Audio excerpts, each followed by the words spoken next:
প্রতিজ্ঞা থাকবে সরকারের পতন হবে, আমরা পালিয়ে যাব না। এটাই হবে রাজনীতি, এটাই শহীদ জিয়ার রাজনীতি।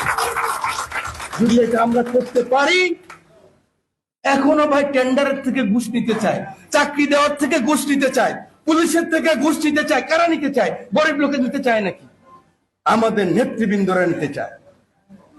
আমাদের নেতৃবৃন্দরা গ্রামে খবর দেয় পুলিশের চাকরি দিলে টাকা পাওয়া যাবে, ওনারা লোক দিয়ে ওনারা ওই পয়সা নিতে চায়। ঠিক না এটা? এত শিক্ষা আমাদের। আমার নেতা শহীদ প্রেসিডেন্ট জিয়াউর রহমান তো এটা ছিলেন না।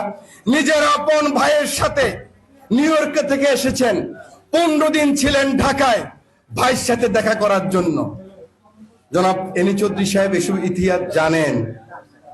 আমাদের মেজর জেনারেল মীর শওকত আলী, উনি ছিলেন পিএসও, প্রেসিডেন্টকে বলেছেন বড় ভাই দেখা করতে চান। 3 বার বলার পরে বলছেন ভাইকে বলো বগুড়া থেকে ঘুরে আসতে। উনি বাড়ি যাবে না? বলে যাবে।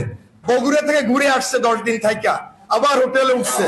ভাইয়ের বাসায় কিন্তু উঠে নাই, কারণ জানে ভাই এটা এন্টারটেইন করবে না। ছোট ভাই বড় ভাইকে পিতার মতো জানতেন শহীদ প্রেসিডেন্ট জিয়াউর রহমান।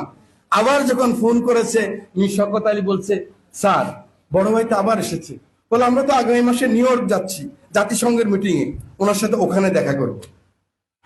দেখা না করে চলে গেছেন। অনেক দিন পর যখন ঘরের মধ্যে নিজস্ব লোকের একটা খুনটুসি করে না, মন্ত্রী হোক প্রধানমন্ত্রী হোক, আপন লোকেরা, যেমন নিচুদি যখন ঘরে থাকে শ্যামলে তখন নর্মাল সময় কথা বলে না, দাদা এ হয়েছে সে হয়েছে। তো ওরকম সময় আমি শওকত আলী বলতেছিলেন, স্যার 2 বার কথা হলো, বড় ভাই আসলেন, আপনি এত শ্রদ্ধা করেন, গল্প শুনিয়েছেন পিতার মতো।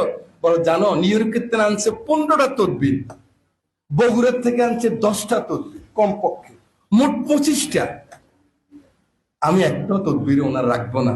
আমার ভাইকে আমি অস্বীকার করবো কি জন্য, কিভাবে? সেই জন্য দেখা করি না। সেই নেতার রাজনীতি আমরা করি। সুযোগ পেলাম বলে গেলাম, আমরা ওইভাবেই চলবো, খাবো না।